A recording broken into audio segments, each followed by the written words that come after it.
Alright, so Game of Thrones was one of the biggest TV shows of all time.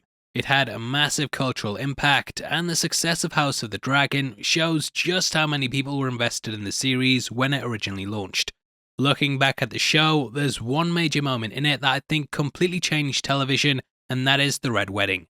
A game changer, it subverted expectations and ripped our hearts out whilst delivering one of the biggest twists of all time. Even watching it almost 10 years later, it's still really impactful, and throughout this video, we're going to be breaking down why the scene works so well and how it changed TV as a whole. If you agree, then please hit the thumbs up button, and also don't forget to subscribe for videos like this every day. If this is your first time here, I'm Paul, welcome to the Heavy Spoilers Show. Now let's get into the Red Wedding. Okay, so in order to discuss its impact, we have to talk about where television was at the turn of the millennium. The medium was very much thought of as being worse than film, with production values and the general feel of TV shows being cheap in comparison to their big screen counterparts. This all changed at the start of the century, with TV networks putting a lot of effort into their shows to match the stature of movies. AMC did a big event in which it launched both Breaking Bad and Mad Men, and HBO started pushing its fantasy series, which was called Game of Thrones. George R.R. Martin had pitched the series for years, but it had been rejected due to his pilot script being labelled as the most expensive show of all time. However, HBO took a chance on him in D&D, and the show was eventually released. Its popularity started to snowball over time, and this is definitely down to the complex characters that we loved and the ones we loved to hate. Season 1 was brutal, and it ended with the death of Ned Stark in what was a complete gut punch.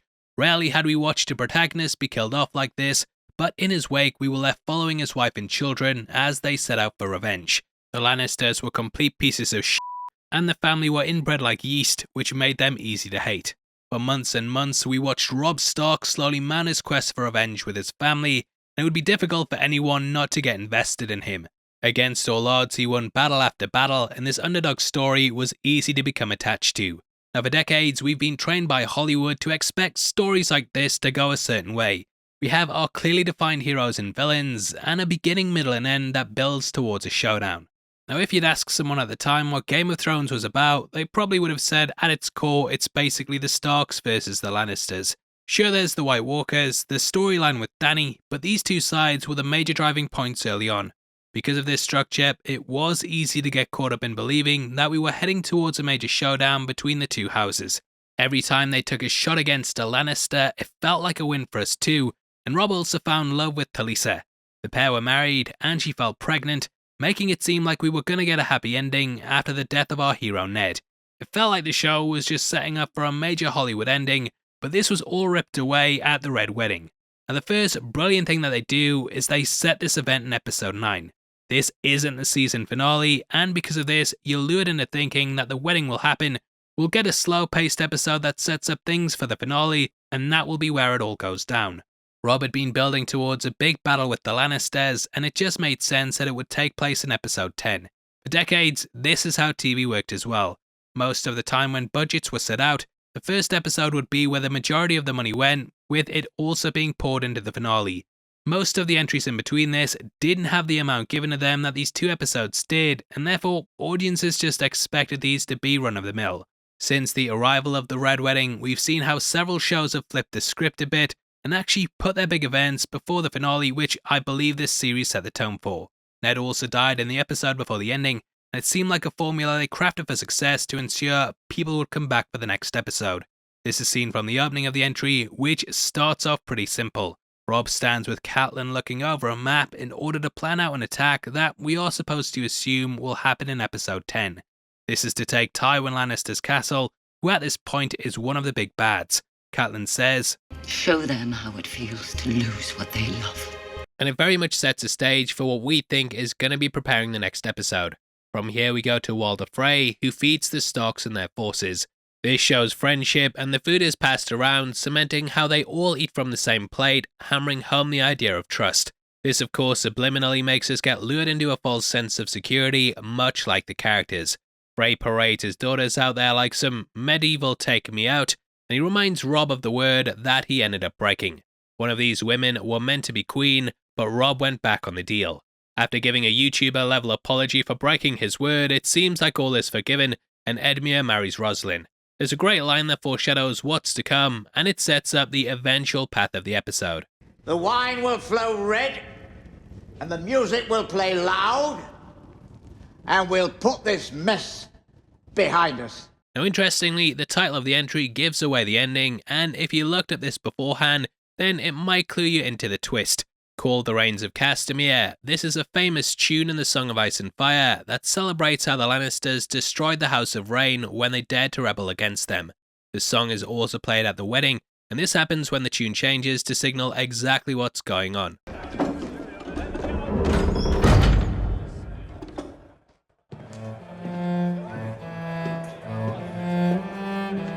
This is basically summarising how Lannister always pays their debts and how they are stamping out Robb's rebellion once and for all. Music is a big part of the turn at the end, and before the songs switch, they play The Bear and the Maiden Fair. It's basically an upbeat and jolly song that's used to keep things light-hearted rather than dark. The book actually gives us some extra little details, and this really fleshes out the scene. Throughout the section, Catelyn constantly looks over to the band and remarks on how badly they're playing. In hindsight, we know this is obviously because they're soldiers and not trained musicians. Now, the wedding itself is actually based on an event from our own history. In 1440, the UK was still reeling off the death of King James in 1437. Scotland was thrown into a period of instability with James II, who was only 6, being announced as the king. Vying for power were several people, including the Douglases. Some of those were invited to a dinner in Edinburgh, and at this event they were seized, given a mock trial, and executed for treason. George R. R. Martin has been very open about taking from British history in order to flesh out his books, and this is a prime example of it. The wall was inspired by Hadrian's Wall, which just so happens to be down the road from where I live, and the Tudors also provided inspiration for the families. Now, the rest of the episode actually also lures us into thinking we've seen the big action scenes. Jon ends up escaping the Free Folk after playing his hand and killing Orell. Bran starts to master his warg abilities, and Dany's crew take over a city. Seems like the episode is very much par for the course, and here we cut to the wedding to see the ceremony playing out. Now perfectly, this lures the viewer into a false sense of security too, as they believe they know what way things are going to play out. We've seen the big action scenes, and now it's time to have the calm before the storm that will surely follow in the finale. However, at the celebration, things seem a bit off. Lord Bolton refuses drinks constantly, and Catelyn starts to notice things. Still though, these are characters that the characters trust, and therefore we do too. That's what makes this episode so impactful, because we also feel betrayed as well. Not only are they killing the characters, they're killing the people we love. I've searched high and low for this, but there was a TED talk I remember watching that discussed how we as people gain attachments to fictional characters and why they mean so much to us. When you think about it, none of these people exist, these aren't real, and yet we still love them, and there's even some that we completely bring into our lives. I'm a massive Batman fan, and the character has become a big part of my life over the years to almost becoming an obsession. During the TED Talk, they discussed a survey that had been carried out, and this went over how strongly people love their fictional characters. When asked if someone would rather have their favourite character killed off, or a real-life stranger, as I'm sure you can guess, the majority chose to save the fictional person. Just look at your fellow people in the comments below, and focus on their screen names. Ask yourself, would you rather have your favourite fictional character die over them? And you can see where I'm coming from. Writers and creators have banked on this too, and there's the famous phrase, "Don't be afraid to murder your darlings." Coined by William Faulkner, this piece of writing advice basically means that you shouldn't be afraid to kill off your main characters. It says that when a character has served their purpose, as a writer, don't be afraid to kill them off. It's something George R. R. Martin has done a lot, but even with this murder of the Starks, it feels like they still had so much to do. That's why we feel so robbed, and after the married couple are escorted off, the doors are closed. Robb and Talisa discuss their unborn child, and she announces that they're gonna call it Eddard if it's a boy. It's such a touching moment, and it reminds Robb of what he's fighting for. His father is gone, but there's a chance they will rise up again in this new child. But it's not to be. The music changes, Arya and Clegane are told to leave before she can be reunited, and Lord Frey starts to give a speech. Bolton smirks to Catelyn and looks at his wrist, to which we see he's wearing armour. Talisa is stabbed without a second to react, and Robb is fired with arrows before all the Starks are butchered as part of Lord Frey's wedding gift. Even revisiting this scene, the shock that comes from it is such a gut punch, it's difficult not to relive it like it's your first time watching it. It's almost traumatic in a sense, and every time I put it on, the memories of the first time I saw it come flooding back. Not even the direwolves are safe, and all of Robb's forces are wiped out, much to the horror of Oya. We are very much here in this moment, watching things play out, helpless to stop it. Robb crawls to comfort his wife, but it's too late and we see she's gone. Catelyn takes Frey's wife hostage, and she desperately begs for him to release her son.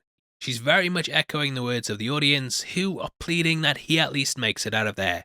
Our minds start to race, imagining all the revenge stories that he could go on, and as much as she begs for it to happen, we know deep down it'll never be the case. Catelyn threatens to slit Frey's wife's throat, but he just replies by saying, On my honor as a Tullich, on my honor as a Stark, let him go, or I will cut your wife's throat. I'll find another. Robb is then stabbed by Bolton, and we cut to Catelyn, who does some cutting of her own. She's devastated, and we hold on to her as she just stands there, unable to move, much like the audience. She too is killed, and like us, she's completely robbed of all her emotion at this point. There's no fight left in her. I remember just sitting there, completely wiped out. Even her death just leaves you feeling empty, and we cut to the credits, which has no music over the top of it. I'm not even kidding, it just hangs there without anything playing behind it. It leaves this feeling of bleakness, loss, and devastation in every way. It's easy to see why this episode's impact has lasted for so long, and it's something that a lot of TV shows have tried to take the structure of in order to add their own gut punches. This was the first time I really remember something fictional completely flattening me, and it felt like a point in which TV turned. No longer were we saying what TV lacked in comparison to a film, but instead we were appreciating the fact that the medium provided new opportunities. Now we had the chance to tell stories that didn't fit the Hollywood formula, and instead of wrapping things up in a 2-hour runtime, we could divert, throw curveballs, and kill off characters for overarching narratives. It really changed TV and the way that people try to tell stories, and rather than matching movies, the creators try to do something different. Overall, The Red Wedding still stands as a major gut punch, and it's something that changed television history. Now obviously I'd love to hear your thoughts on it, so make sure you comment below and let me know. We are running a competition right now and giving away 3 copies of Top Gun Maverick on the 15th of November, and all you have to do to be on the chance of winning is like the video, make sure you subscribe with notifications on, drop a comment below with your thoughts on the episode. We pick the comments at random on the 15th, and the winners of the last one are on screen right now, so if that's you, then message me on Twitter at HeavySpoilers. If you want something else to watch, make sure you check out one of our House of the Dragon videos on screen right now. We've had a lot of fun talking about the series, so definitely head over there right after this. But out of the way, thanks for sitting through the video. I've been Paul, I'll see you next time. Take care, peace.